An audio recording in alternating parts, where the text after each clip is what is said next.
Okay.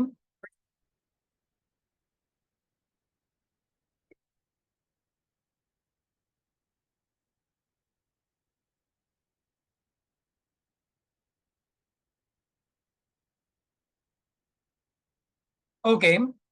So taking forward from the last class, in the last class, we have seen life cycle of wrangling. Here is the wrangling life cycle. So actually, in our life cycle of artificial intelligence, there will be a business requirement. There is a wrangling. Wrangling is, again, there are multiple steps are involved in the wrangling. But the corely, the wrangling is used for data collection. And next is data exploration. You are going to do the inspection of the data and cleaning of the data. We are going to do the cleansing of the data. And then we will do the mining of the data. Okay. And in this case, the model building, model training, model evaluation, like this. These are the second part. This is the first part. This is the second. This one is nothing but data analysis. This one is nothing but data analytics. Okay. I gave you an idea about data analysis and data analytics. So, here, data wrangling, it is a process of collecting, transforming, validating, enriching the raw data into more meaningful format. The data wrangling is also referred as munging. It is also called as data munging.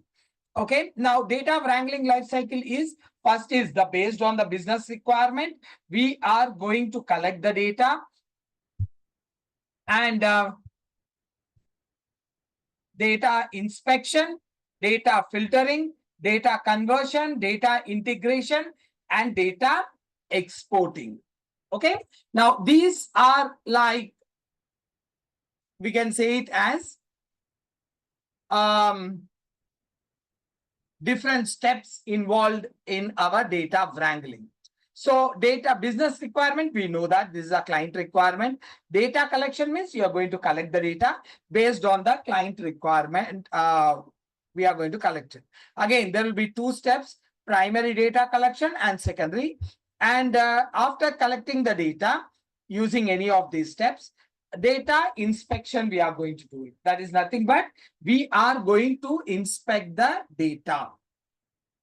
Okay. And after inspection, data filtering, data conversion, data integration, and data exporting. These are the things we are going to do it. Okay. Now, data collection can be done in two ways. One is primary data collection and second one is secondary data collection. First one is primary data collection. Second one is secondary data collection. Now, primary data collection is when we have exceptional case study, then we have to collect the data from the scratch. In this case, we will not get the data online. So we have to collect the data from the scratch. So that is what is called as primary data collection. Yeah, these are the different approaches we follow to get the primary data collection, to do the primary data collection. That is an interview, monitor, survey, research. Now, again, advantages, 100% reliable data, we will be getting it over here. Now, disadvantages, time consuming, expensive process. And secondary data collection, when we have common case study, then there is a very good chance of getting readily available data over online. Then the sources of this one is friends and colleagues, like you are going to take the data from the friends or colleagues who already collected the data, similar kind of data, when to their projects or something like that. And government websites, online news articles, electronic or the print media, that is TV or a newspaper, and research papers, online repositories like Kaggle and social. This is based on the uh, reliability. I rated them because the friends and colleagues, you know them, how they will collect it. Based on that, you can take the data. Government website, most of the time, government website, we can trust it. Okay, now, some cases they will be kind of fake data, but most of the time you can trust it. Now, next one is online news articles, okay, electronic and print media, research papers, online repositories, and social media. Social media is the least because most of the time, we can say it as 50% of the time, the data will be fake. And here, the disadvantage is non-reliable data. Advantage is less time consumption and less expensive. Now, when it comes to the second case, data exploration, that is EDA, exploratory data analysis. Now, it is a process of examining and visualizing the data to understand the main features and perform post anomalies and anomalies, sorry, not post. This is spot anomalies and find the patterns. Anomaly means, you know, which is unique compared to that of regular stream, which is unique. Now, for a simple example, I will say it. Suppose you are using a credit card, okay? And you are using that, the credit card limit is 2 lakhs. You have been using that credit card over the time. Continuously, you are using it over the time. Now, what exactly happens is,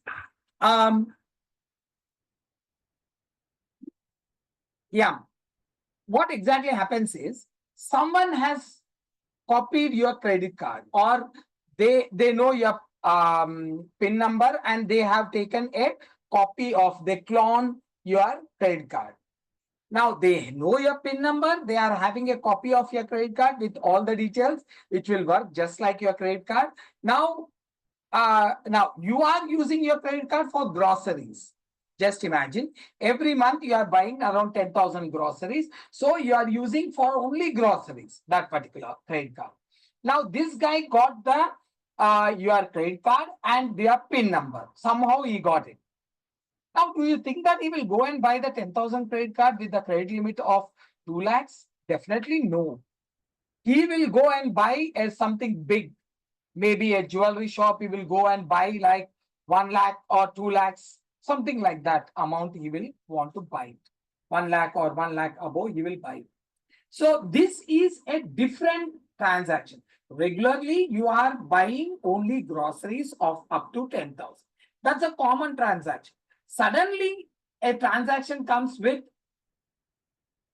what do you call it, as 1 lakh. That is a unique one, right? That is a not unusual. This is an unusual transaction. Usual transaction is around 10,000. Now it will be unusual transaction. Now, whenever there is an unusual activity happens, then the finding of this unusual activity is called as anomaly. That unusual activity is called as anomaly. And if you detect it, that is called as anomaly detection. Okay, that is what it can be when you do the exploration. That is what it will be done. Now, next one is data cleansing. Now, we are going to see the data cleansing today.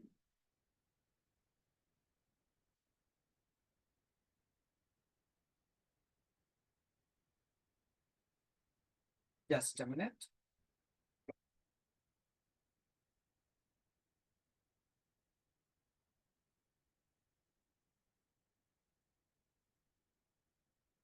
Okay.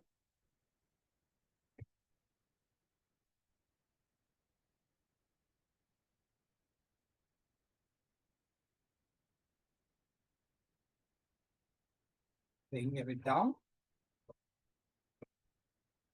here. Now, this is the data cleansing. So now first understand this. We collected the data with the wrangling process and we did it the data exploration. And then we are doing the data cleansing. So,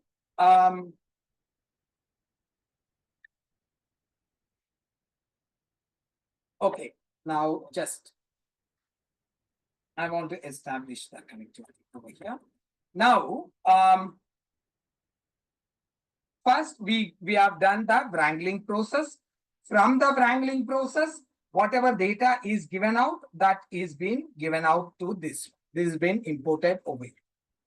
And whatever the output is coming down from here, that is being given to your cleansing process. Now, that is what is the first step. First of all, what is cleansing?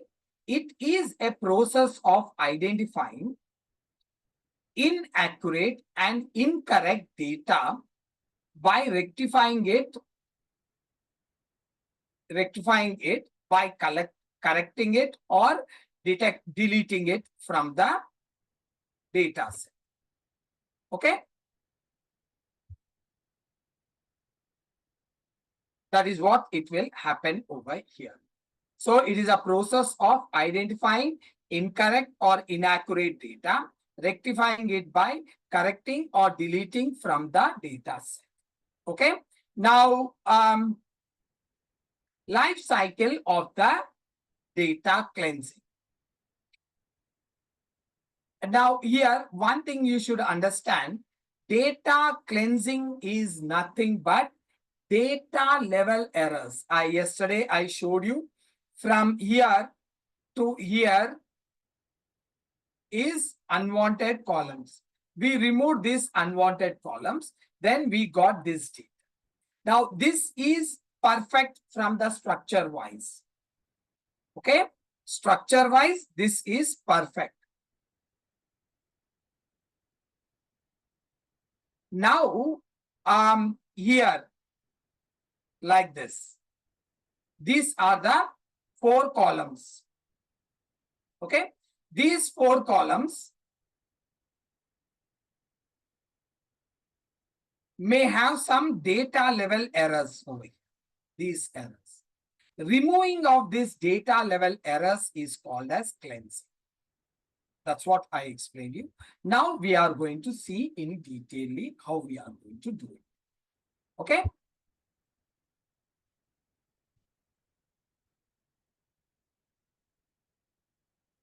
Okay. Now, first one is data is import data from wrangling and EDA process. That is these two. From here, the data will be coming into this, and after performing the exploration, that data is given to our cleansing process. Okay. Now, once we get it, now there may be different wranglings may be done it. Okay. Now I told you, collection process can be in these different ways. On a particular case study, now your friend has given you some data and you got it from some online articles, and you use the research papers and you got some more data. Okay. Now we are having 3 sets of data over here. One is the data which you got it from your friends and colleagues. Okay.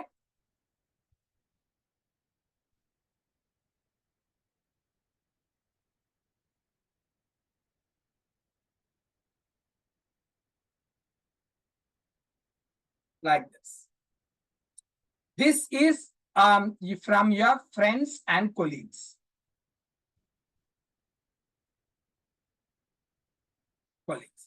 This is from your news articles.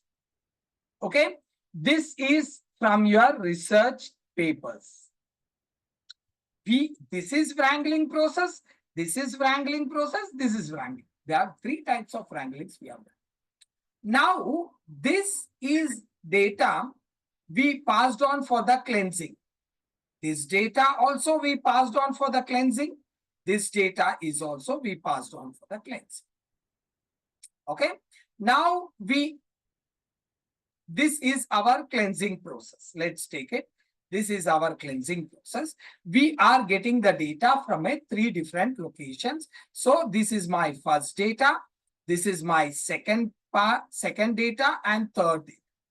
Now, what you'll do it, you will, instead of doing the individual cleansing, we are going to merge them.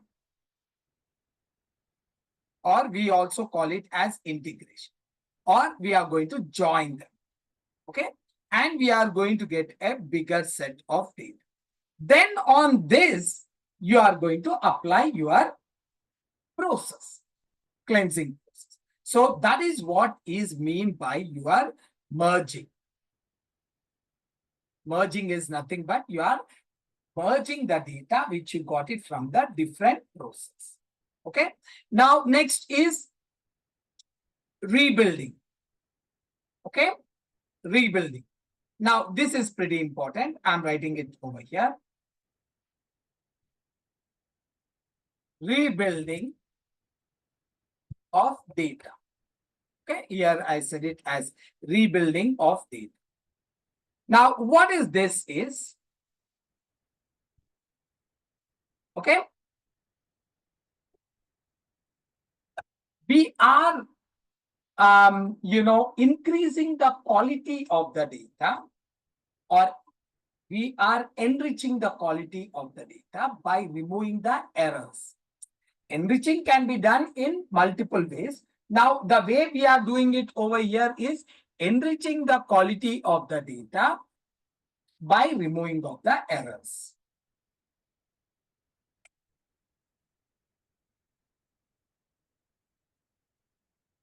By removing errors. Now, immediately, you should get the things into your mind that, one second. Okay. Now, enriching the quality. Now, by removing the errors. Now, what are these errors, first of all? See, errors can be anything which is not matching. Anything. We can say errors are nothing but it can be incorrect data, or we can say it as inaccurate data, or we can also say it as irrelevant data. Okay, incorrect data. Incorrect data, inaccurate data, irrelevant data, and we can also say it as missing values. Anything, all these things comes in the missing values. Missing values, we can't say it. This will be in general.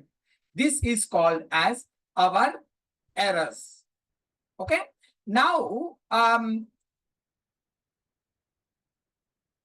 this is in general I'm talking.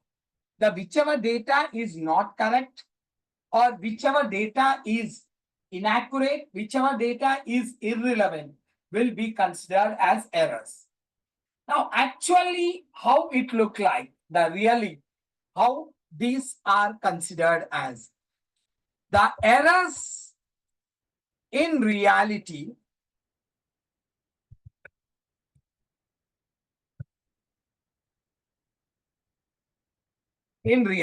Errors in reality are, first one is outliers. Second one is noisy data. Third one is missing values. These three we will consider as the major errors. Again, there are other errors are there, but these three are considered as major errors. Okay. Now let's see what are these outliers. Outliers, in a sense, values which are out of the range.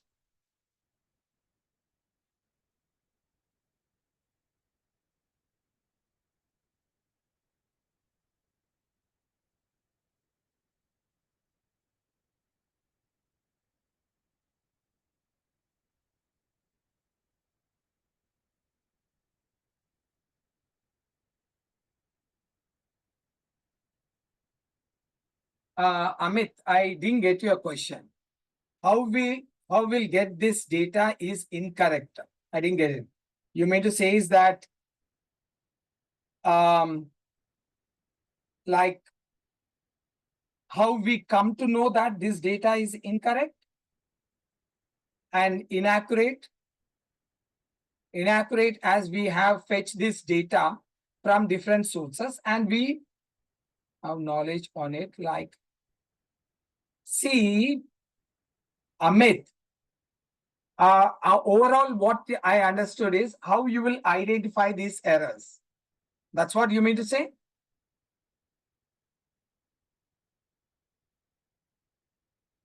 Okay. See, I will tell you how we will identify these errors over here. Just give me a minute. Let me finish it off and I will tell you. Now, values which are out of the range is considered as outliers. Now, irrelevant values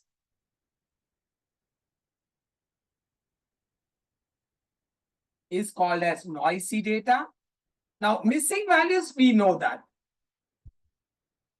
Missing, or I can say it as values missing in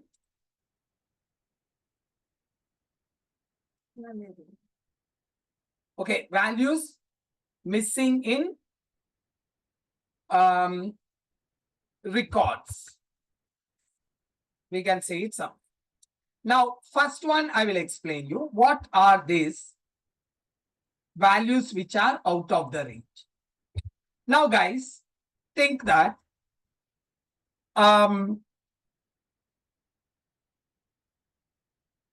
your data, now you got some small assignment.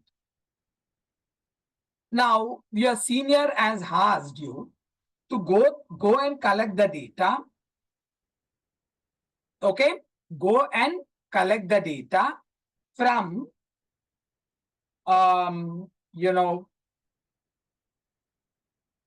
from your sources and find out what was the average temperature of a particular city. Maybe you can take it as Delhi.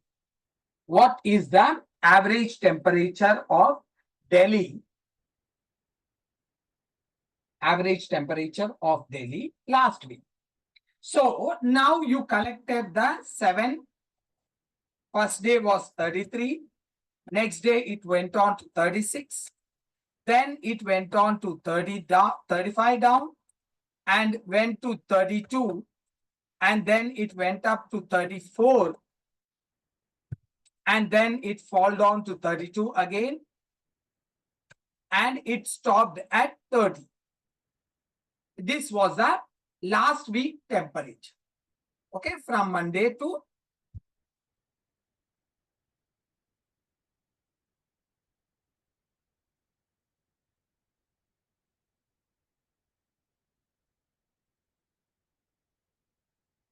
I will explain you, Amit. Just give me a minute. Okay.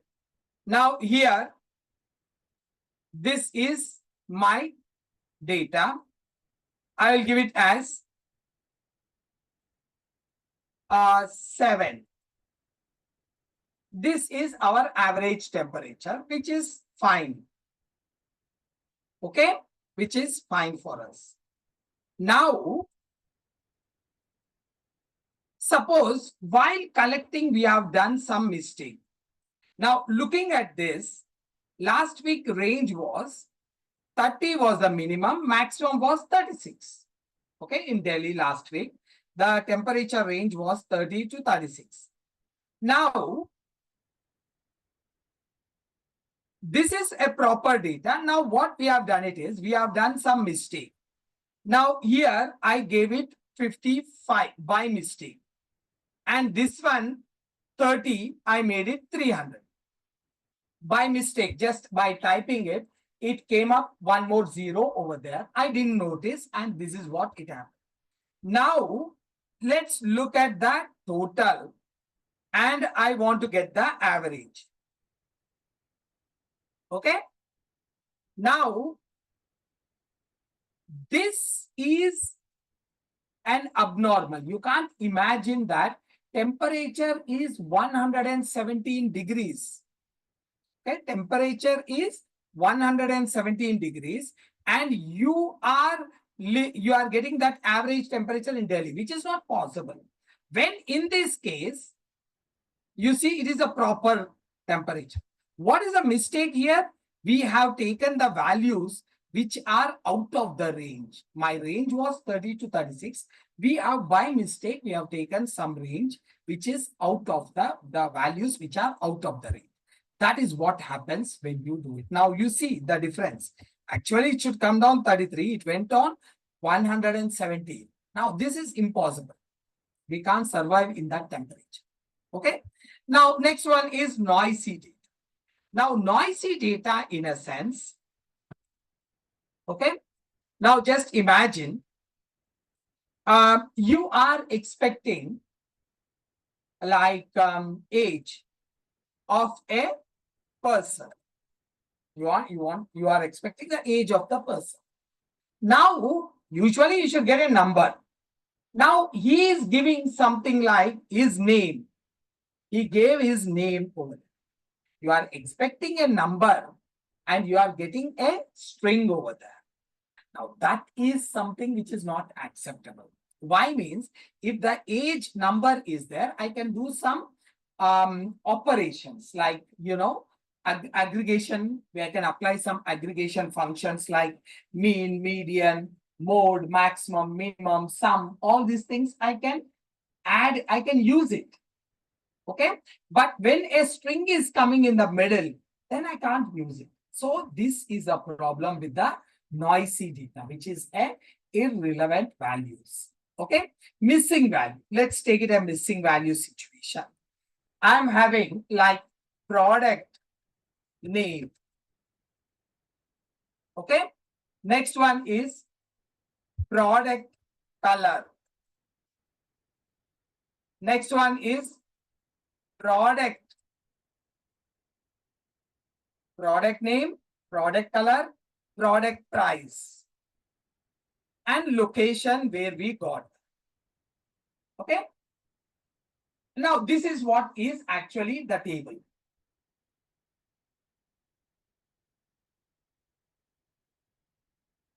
Now,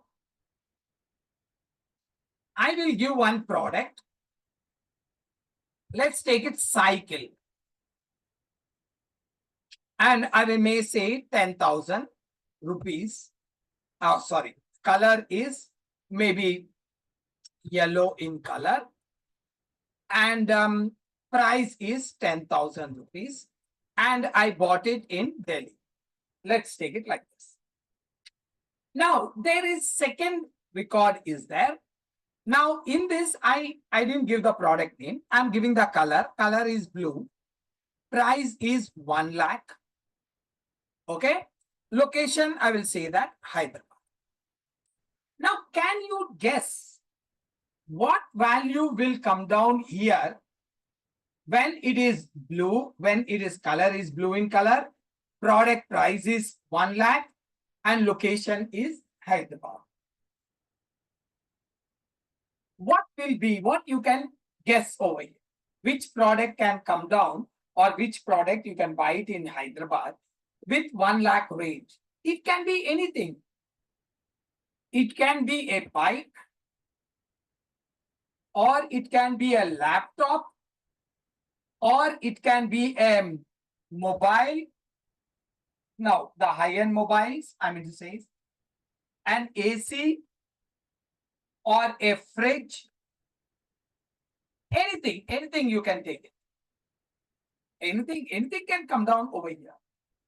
Now, which one is a correct fit out of this 5 values? Which one will be the correct fit? Now, we can't say it 100%. If someone says that I will go with bike, then other person may say, no, no, it may be a laptop. The other person say, no, no, it may be a mobile. So this is a state of ambiguity, confusion. So whenever there is a missing value, see again, this data with a missing value is a problem. Our model, if I train it with this, our model will be in a state of ambiguity. Okay. These are the 3 different errors. Clear? Now, coming down to like the question which was asked by Amit. And now he is saying that what I understood over here is, how we are going to identify the errors. See, first thing, the errors are identified with the help of statistics. There are some different techniques are there, like IQR method, and there is a Z-score method, mean standard mean standard deviation method. With these, you will identify the errors. Now, second one is because whatever data we fetch is from the different sources, and on what basis we say that this data is incomplete or with errors. See, that's what, again, the same answer. Whenever you are fetching the data, now data means it is not a 1 record or 2 records. When I'm talking about the data, this is not a 1 record or 2 records. It will be a larger volume of records. Like a simple example, I will show you. Okay,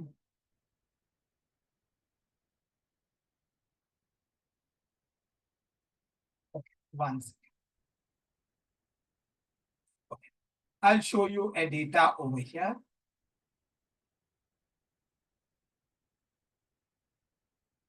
Or let me show you over here.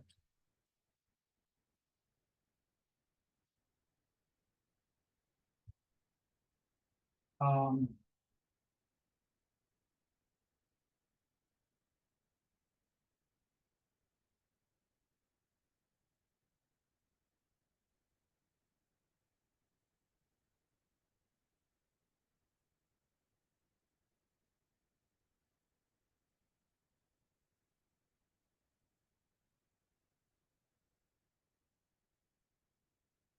Now here,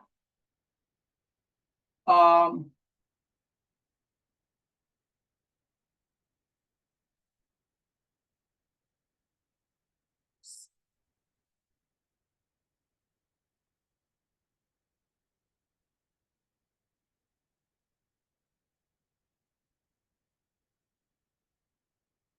here you can see it. This is a very, very small data set, which is having approximately 150 records. Okay, if you see this, there are 150 records. Okay. Now, in this 150 records, can you tell me in these readings, what will be the errors? All are normally, it looks normally. Now, don't assume that your errors will always look like this, 355 or 300, something like that. No, it is not the case. So it looks like this normal data only. Usually it looks like normal data. Based on the other readings, we are going to identify the errors. Usually by gathering the data, we will not come to know which one is the error, because again, the data size will be very, very large. Okay, now I will show you a data set over here. Now let me go to this.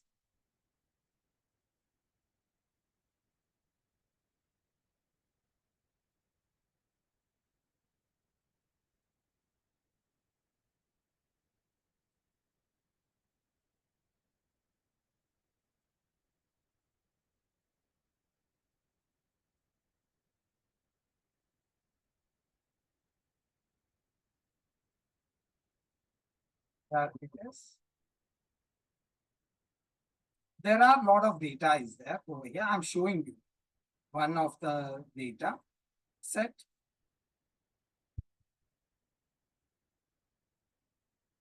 Now let's take it over here. This and this I'm opening. Just try to understand this.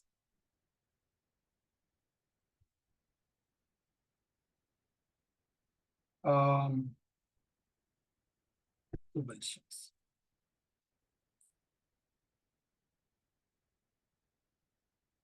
Just I'm giving an example how it data looks like, or let's look at this. See, look at this data.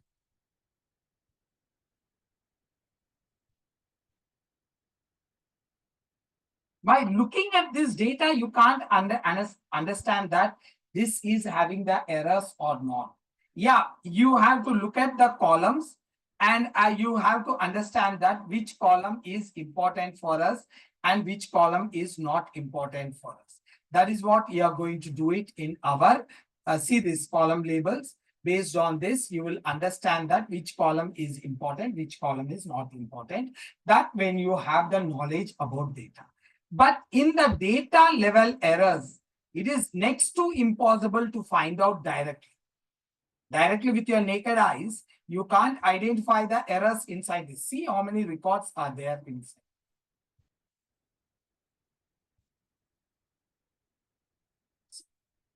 How will you identify this? At least I can't see all of them in a one single screen. Then how I can identify? So you have to use some technique to identify these errors. That technique is, one of them is like mean standard deviation, Z-score, or IQR method. These are the methods which are useful for us to identify the errors. Now this is, maybe it is having some data. This is having approximately 50,000 records. 50,000 records, just imagine. Again, this is decently large, not very large. 50,000 records is decent data. Okay, so in that case, identifying the errors, you will be using the statistical methods to identify the errors. Is it clear, Amit?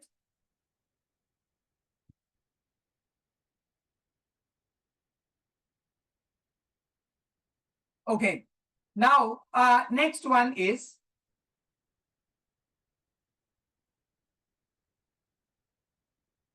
okay. Now next one is now it looks like we have removed almost all the errors, right? But actually, all the errors are not removed over here yet, because there are another one is data normalization. What happens in the data normalization means, I will give you a small example. So, again, this is normalization will be implemented with standardization or, min-max scalar. That is okay, that's fine. Now, as of now, I'm giving a small question. If you see, like I'm having 900 and I'm having 4. Now, I will ask a simple question in this. Which one is greater? Obviously, you will say that 900 is greater. Okay? Over the 4, 900 is greater. Yeah. Now, next, if I take the same 900, I will add some units.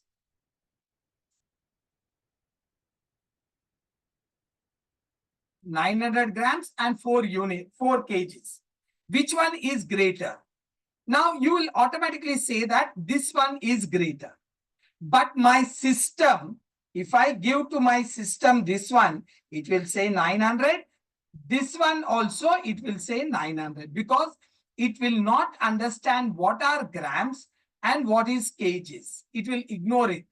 And it will look at 900 and 4. Still, it will say that it is greater. Okay, So this is a wrong, right? Second case is wrong. So to make my system understand, we will get these things within a one single scale. Like for example, I will get this one as 900 grams and 4,000 grams. Okay. Or you can also give it as 0.9 kgs and 4 kgs. Both the cases, I'm getting them onto a single scale. Now it is very clearly understood by my system is this one is greater than the other one. This is what exactly happens. Okay.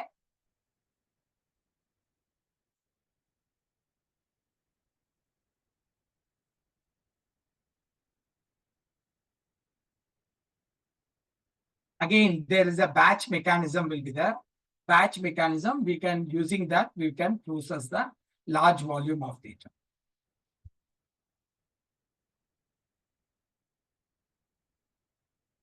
Okay. Now, so next one is normalization. We have done with the normalization. Just now I told you what is normalization is nothing but getting the data into one single scale.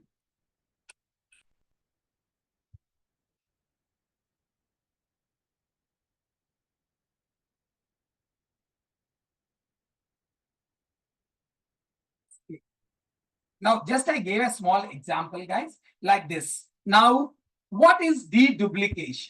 Removing of duplicate values.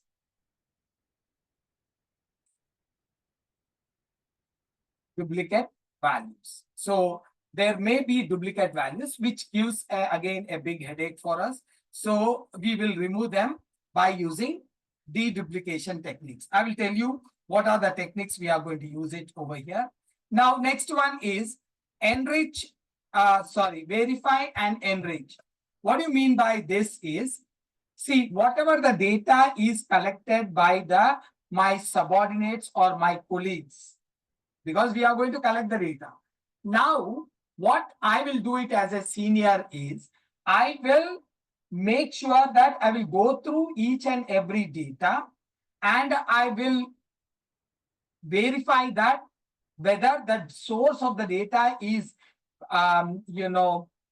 is genuine, or we can rely on that source or not. And if I feel that if there is a problem with the source, then I can go with the another reliable source. This verification of data and enriching the quality of the data, verifying and enriching the quality of data by removing the non-qualified sources. Okay. Now, lastly, we will export it. So here I can give it as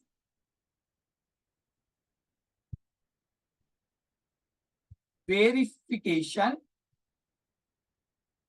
of data and enriching quality. Verifying the quality of data and enriching the quality of data. This is what is meant by your verify and enrich.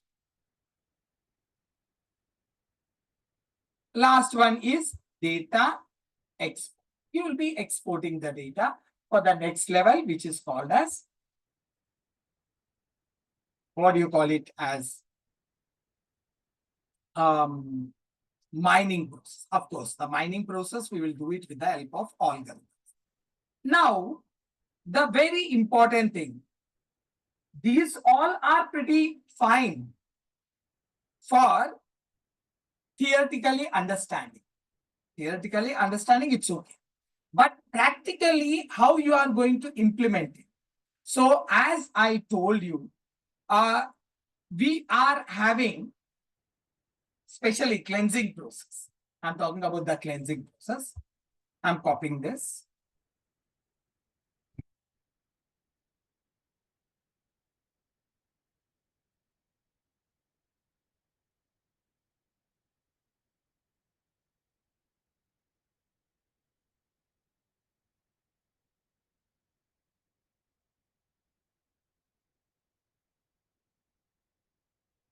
I'm taking a bit down. Okay, this should be okay for us. Now,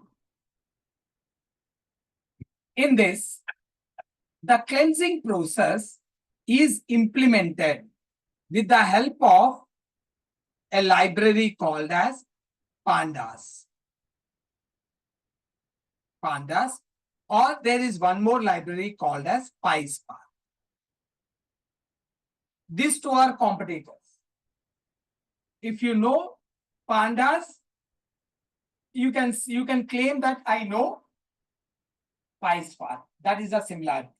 A slight syntax difference will be there, but remaining all is pretty much fine. Now, now importing and merging, it is pretty easy. Again, you will use the pandas only over here. To import the data, we have the import underscore read underscore CSV or read underscore Excel, read from SQL. All these things will be there with us.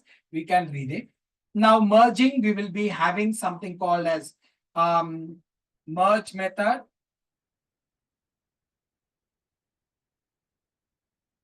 Merge method or concatenate.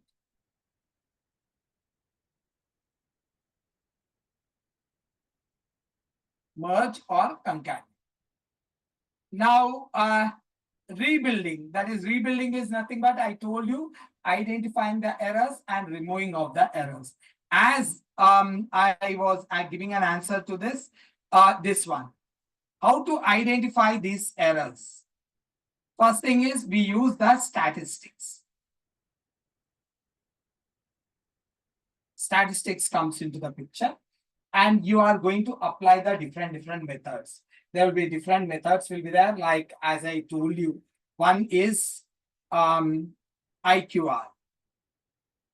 Okay, and there is second one is Z-score. Third one is mean standard deviation method. Like this. Okay, like this we are going to.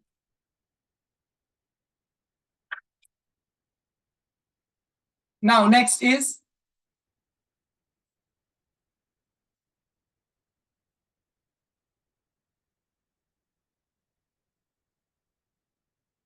after identifying it, we will use the pandas.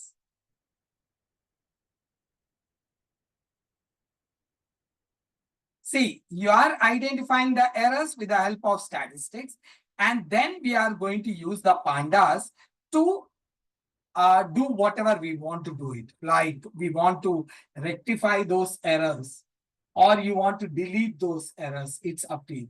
Usually what happens is, whenever we get the errors, we are not going to delete the errors. We will try to rectify those errors.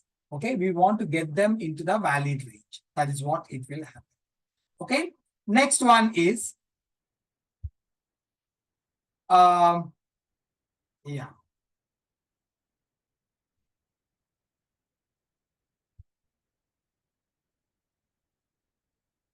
And this normalization. Normalization, there is something called as feature scaling.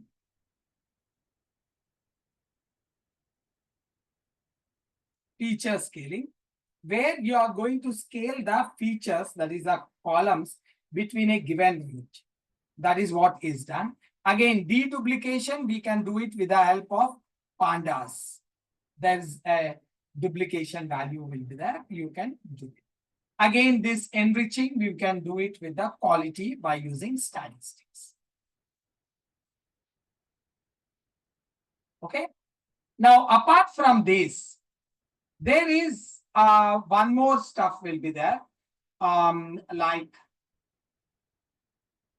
the, pandas will remove almost like all the errors, but still there will be some kind of errors will be there. That is,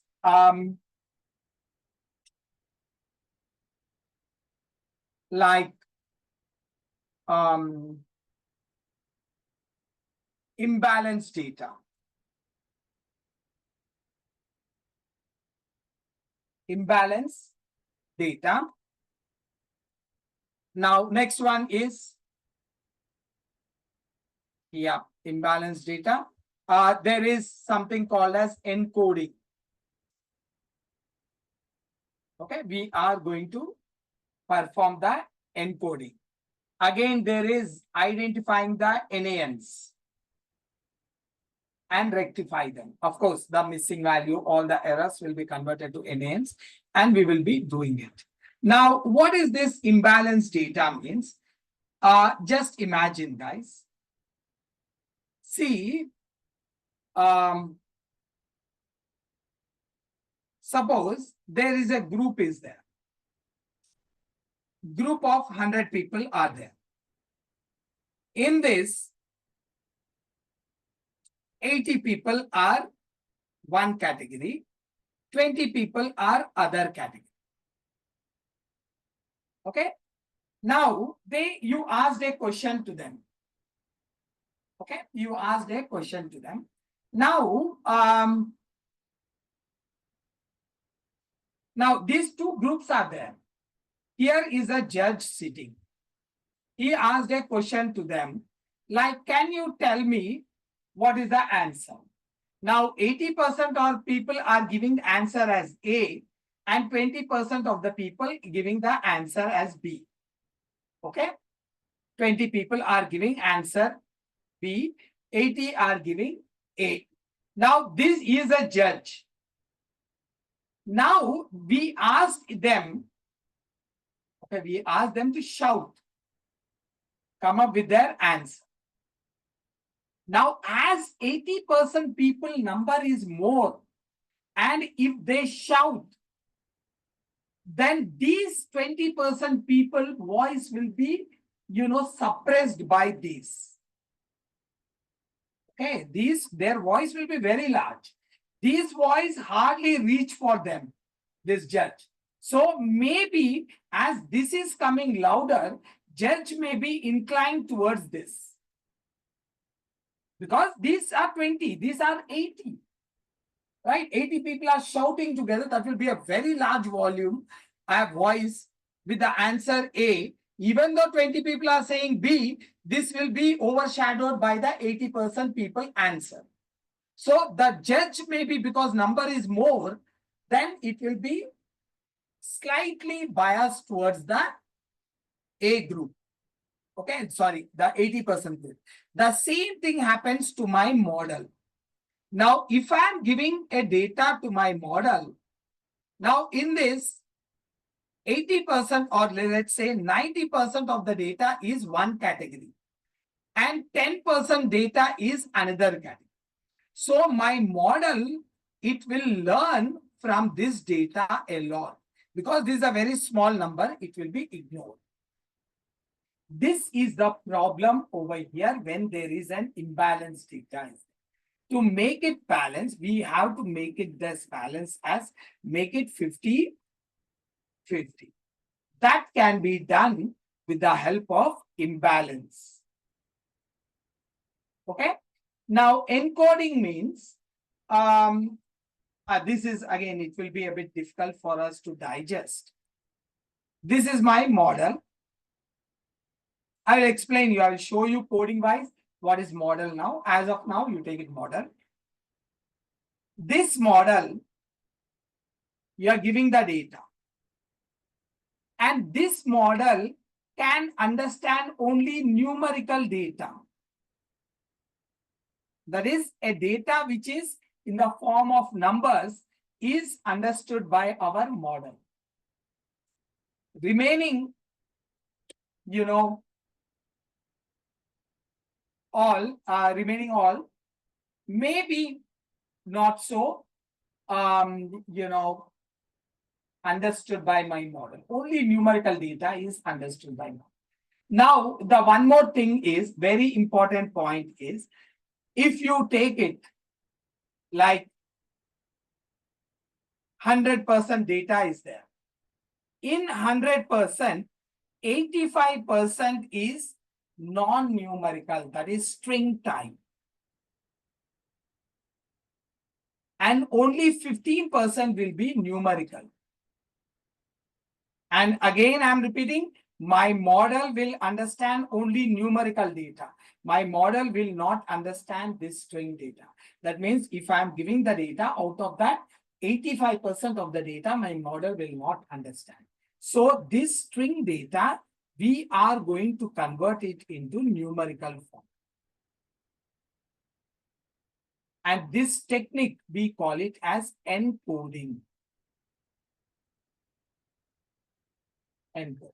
Again, you may call it as encoding in a small conversion, small value conversion. If there is a sentence conversion, then we will call it as vectorization.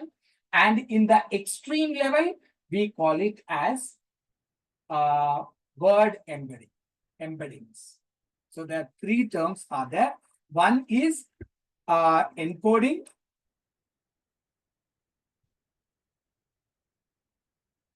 When you do it in a simple fashion, a single words you are converting means that is called as encoding. If you are converting a sentence, we call it as vectorization. And if you are doing conversion based on the context means meaning of the sentence, then we call it as embedding. In this, word embedding is very, very popular. Now, this all I'm talking about the deep learning, this all concepts. So that is what. NANs is nothing but your missing values are categorized into NANs. NAN stands for not a number. Okay, all the missing values are, or all the errors are categorized into this because there are some specialized functions will work with NANs. Okay, now this is all about our cleansing. I tried my level best to give it all the information. And the one more thing is left out, that is the model building.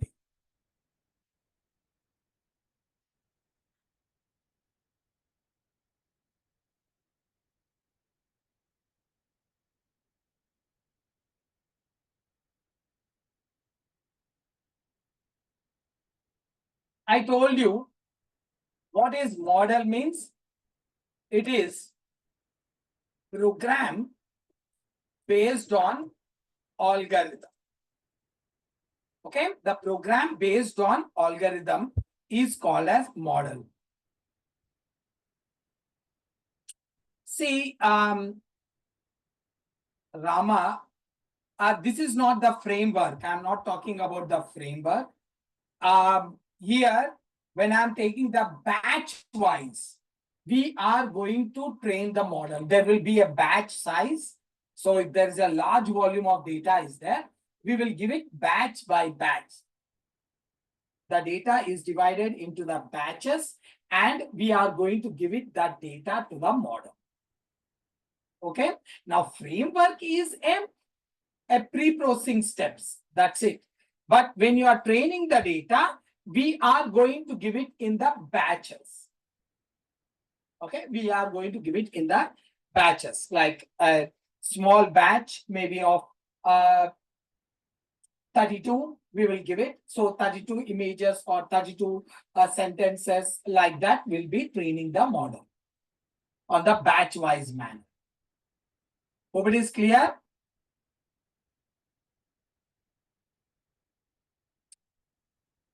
Now, let's see program based on the algorithm. Okay, program based on the algorithm. Now, very important thing is program means a general instructions, guys. Now, I'm talking like I'm right away write the code and I will show you. Okay. Now, this is the algorithm. Algorithms. Now, I'm taking it some of the algorithms over here.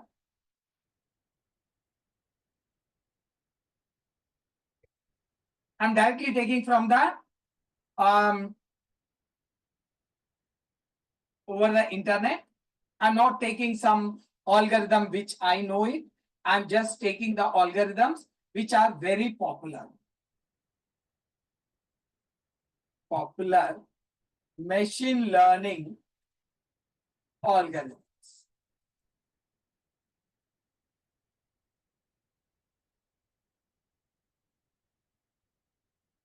Here, some of the very popular algorithms are there. Again, unfortunately, it is not showing the popular algorithms.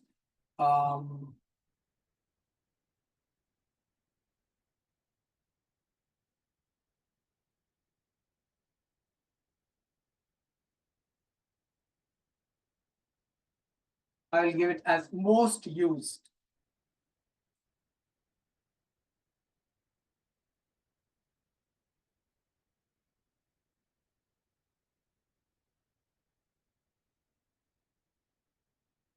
And here also it is showing me the same. Okay, let's take it. See, I will keep this one aside. This is a regression problem. I'm going to take it logistic regression, decision tree, support vector machine, second, third, fourth. Okay, these are the three. Again, naive random forest, k nearest neighbor, and gradient boosting. Again, XGBoost is there, ADA boost is there. Those all are missing. Now, here we are going to take these three. Okay, what are those? I'm going to put down over here. Logistic regression. Okay.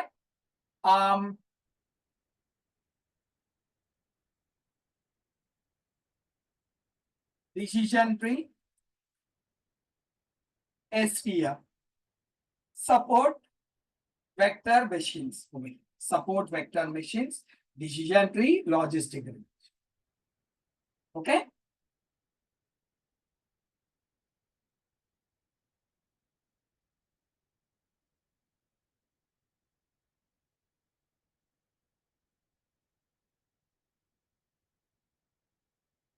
Now,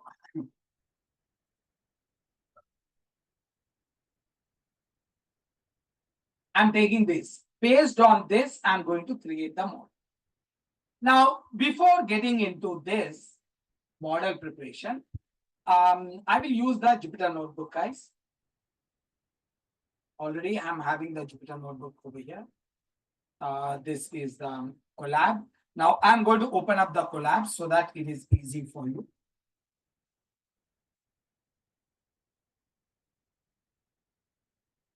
See, you should have a Google account for this. Everyone will be having a Gmail account. And inside this, you type it collab.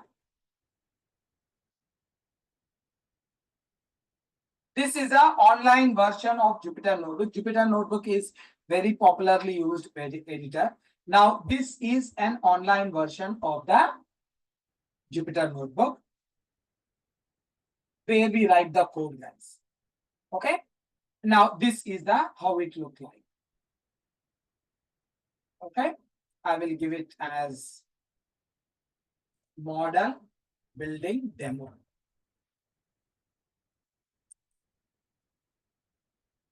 Now, for this, no need to install anything.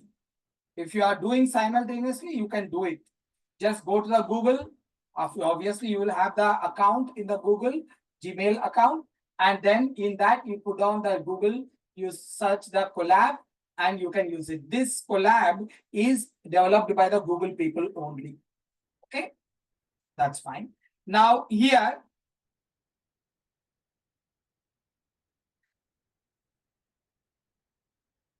I'm going to show you first. I'll just give a small explanation, guys. Just imagine there is a building. There is a building. The building name is SK Learn. Building name is SK Learn. Now, this has three parts. Like this. This building has three parts. This is the three rooms are there in this building. First room, I'll give a name of the first room. This is first room. This is second room, and this is the third room. I'll give the name of the first room as tree. Tree. Second room is, I will give it as SVM. Third room is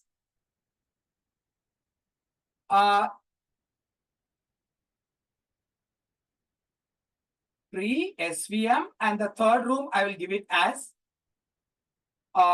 linear model. Like this. These are the three rooms. And in this, the person name is decision tree classifier.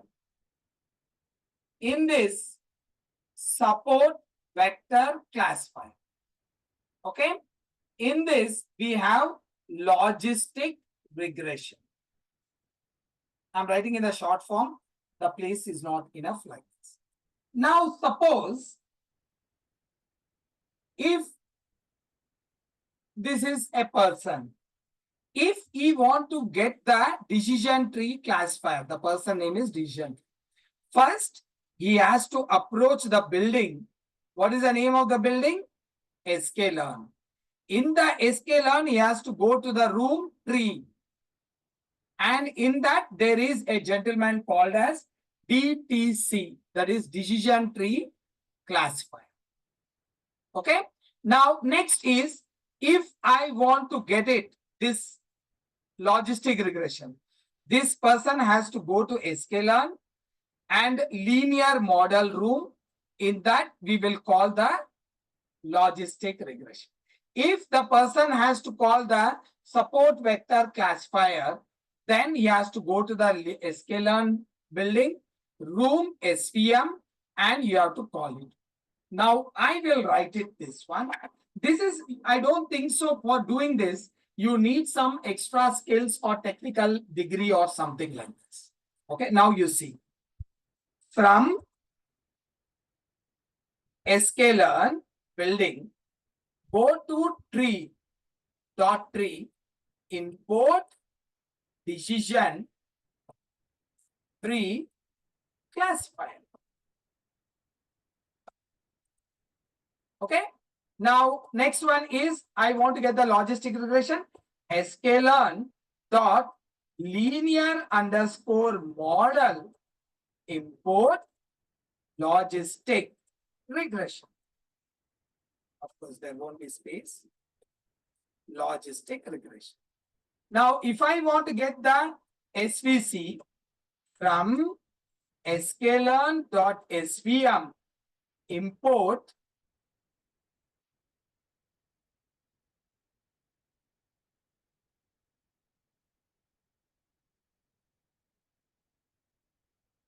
okay.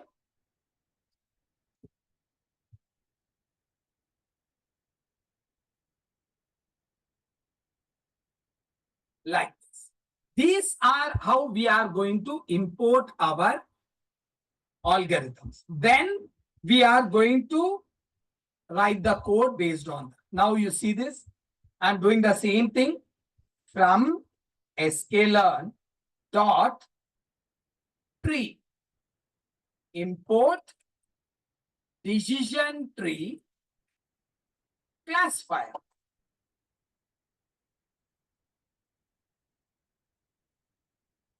Now, for the first time, it is taking some time, because the advantage of this one is no need to install the Python, no need to install any of the softwares, nothing. Everything will be built in, just you get it and use it.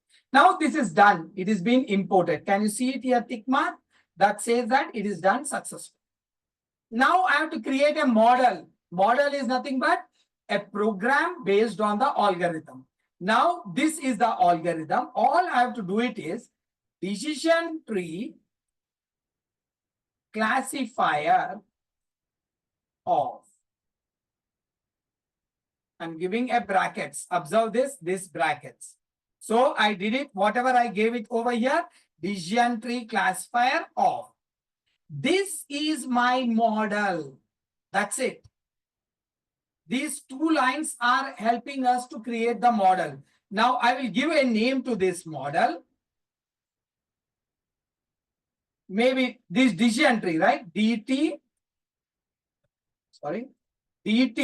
underscore model.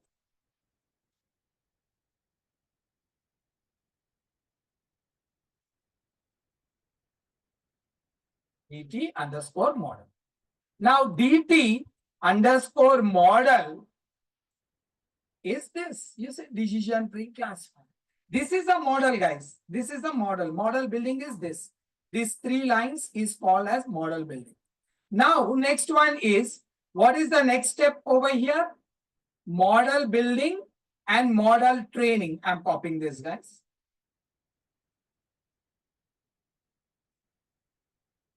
Here I'm doing it. We build the model building and we have to do the model training. We have done the building. Okay. Now model training, or how to do the model training? DT underscore model dot fit. Fit is a method which is used to give the data to the model. Remember that. This is a method which is used to give the data to the model. Here you can give it as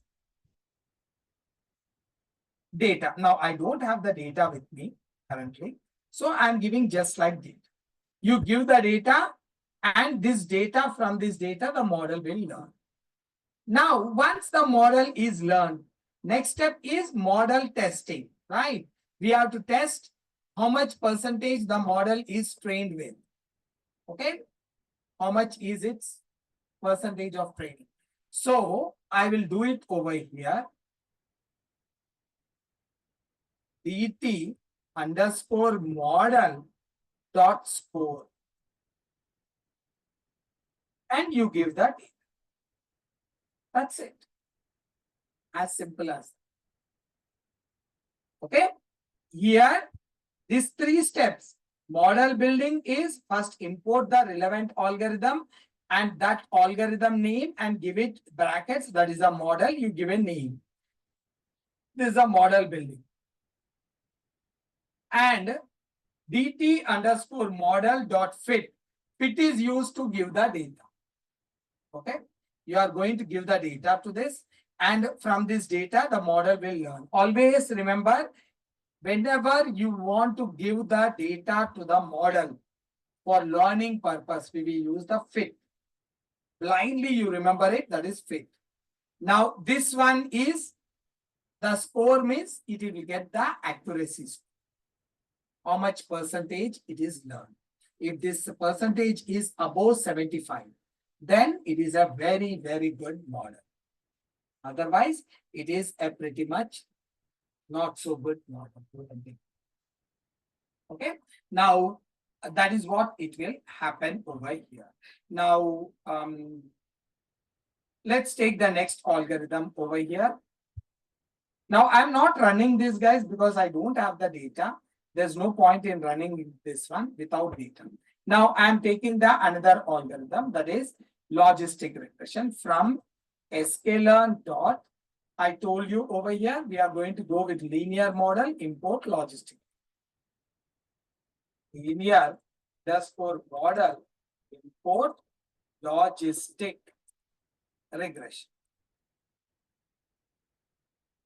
That's it. And all you have to do it is logistic regression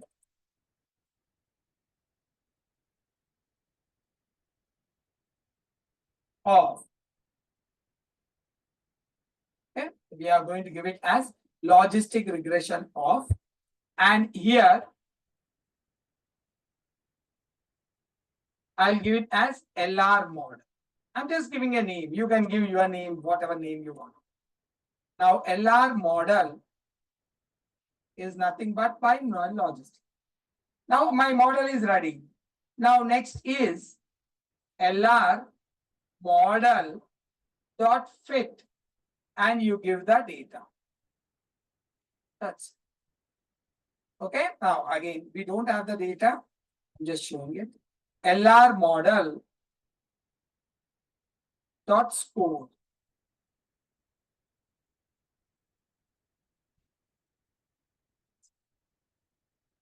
That's it. Again, if you want to do it with the SVM, I'll go with it.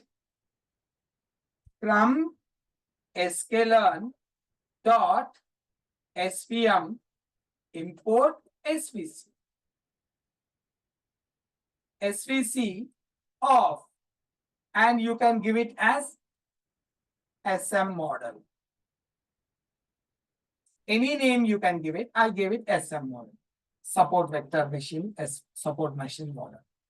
Okay, SM model. You can see this, it is gives us SVC. SVC stands for support vector classifier. Okay, now I will give it as SM underscore model dot fit. I'll give the data.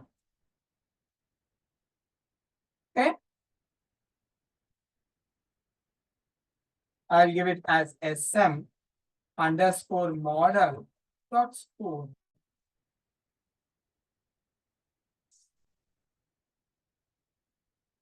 That's it, guys. This is you're done with the machine learning coding. This is nothing but our machine learning coding. The prediction and deployment prediction is we are going to get a real-time data and we will examine how my model is preparing. And deployment is you will be putting this one at the client. Okay.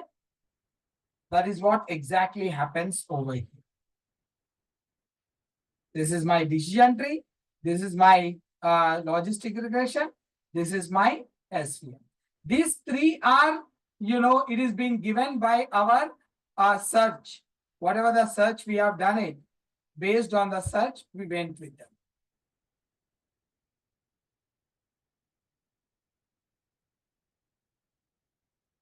Okay. And I don't, just give me a minute.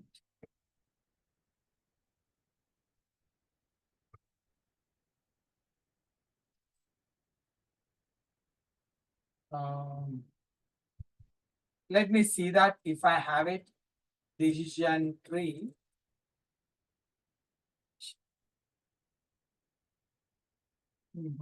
I don't have any implementation over here.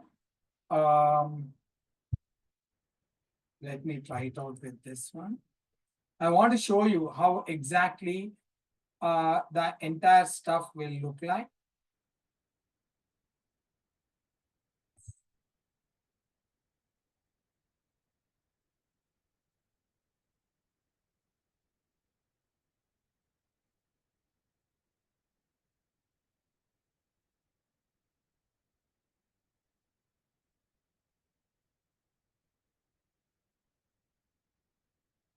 I'm just looking at this. This is deep learning.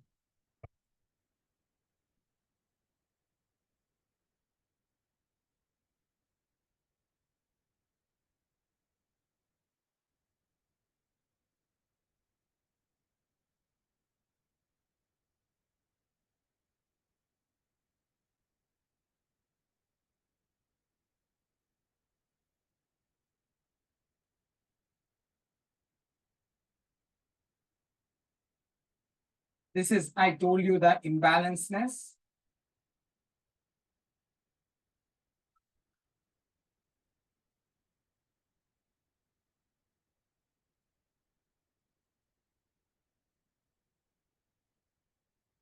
Now here you can see this. Look at this one, guys. I'm importing the random forest classifier. I created the model and here rfc.fix fit. RFC is a model name I gave it. I use the fit. This is my data. Now the model will learn from the data. My model name is RFC. See, I imported random forest classifier. I gave it over here off and I gave it as RFC. RFC is nothing but random forest classifier model. And I'm giving the data X train and Y train using the fit. I'm giving it to model. Model will learn. Then over here, RFC.score X test and Y test. Now I got it over here 0.96. That means if you divide it by, multiply it by 100, you will get it 96% accuracy. Accuracy is 96%. Now, what I'm trying to show you is, this is very important points and which we have learned it just now using over here. Okay. Of course, this all is a pre-processing stuff. Now, I said you some steps, right? You can see data separation. And here we are doing the checking of imbalance. Now, if you check the imbalance of the data, here, one category is 2,84,000, other category is 492. One category is dominating, other category is. Now, my model will learn a lot from this. It will not listen to this. So, I'm using a imbalance, that is random under the undersampling, random undersampler I'm using. And here what it will do is it will get it both to the same. Okay, previously it was like this. Now you can see 492, 492. Or you can get it both of them to 284,315 and here also 284,315. You can do it. Both the cases you can do. Okay. Now, again, you should understand one thing. We are in a very, very initial phase. We are not even started. Then you are able to understand a bit whatever I'm talking about, even the 10%. Then that is more than enough for me to confidently say that you can learn this very comfortably. You can learn it.